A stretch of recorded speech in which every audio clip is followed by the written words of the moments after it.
Hondas have not always been the best cars in the past, but recently they have released cars like the new Civic and CR-V. The new Jazz also isn't that bad, but Honda want to expand their lineup. Meet the new Honda ZR-V. This is mostly based on the Civic, but in this form it is an SUV. Is it as good as a Civic now, and can it be a very good car? Let's find out. Hello everyone, welcome to Everything Cars and More. This is the #1 place to be for car news and reviews. Sit back, buckle up, let's go.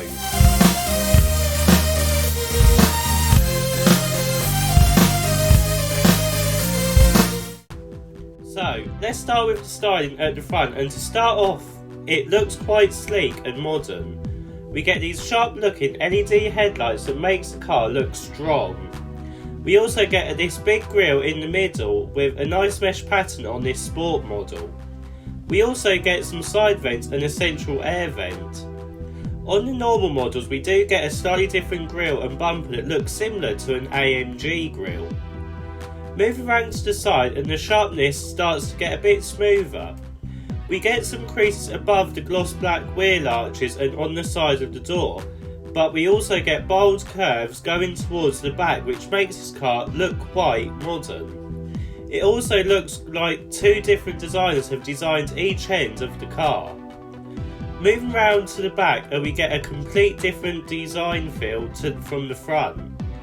We get a smoother rear end with these curvy, clear LED taillights and indents rather than creases. We also get this gloss black bumper and some real exhausts. The style is not sporty but classier. Let's have a look at the engine range that you can have with the new Honda ZR-V.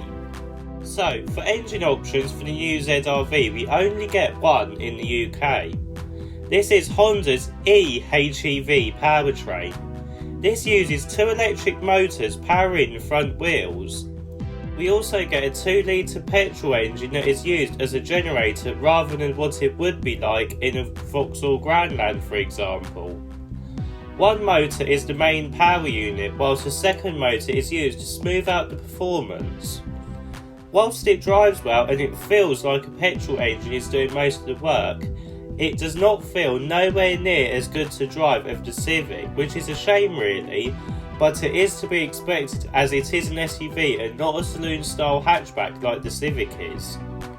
This setup is very complex, but it does work very well, and you do get 181 brake horsepower and 315 Nm of torque, which is more than enough for this type of car.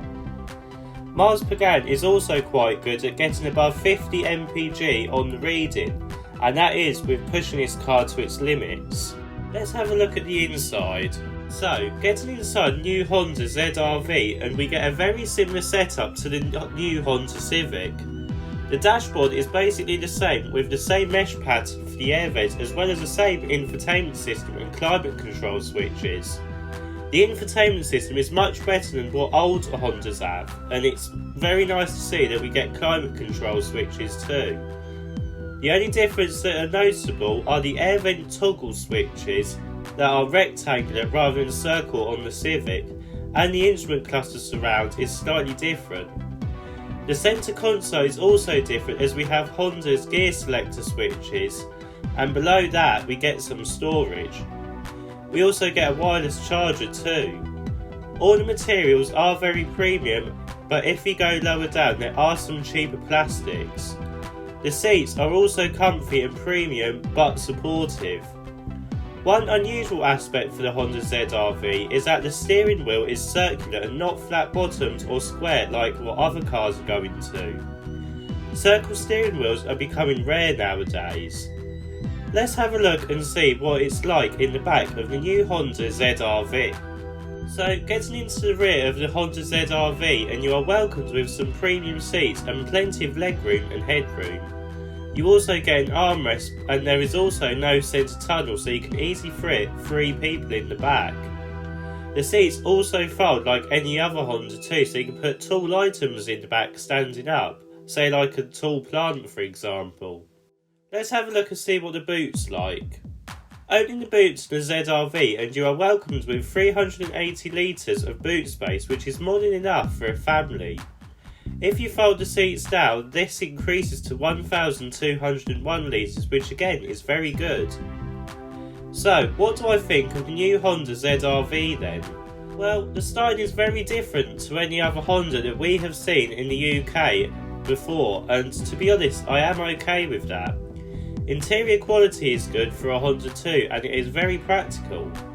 Because it is a new car from Honda now in this segment, I think people may give it a miss to start with.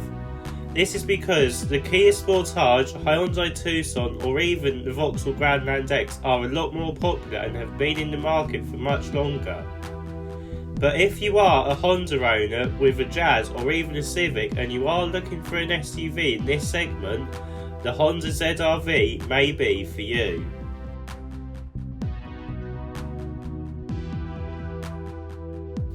If you like this video, please don't forget to like and subscribe. See you in the next video.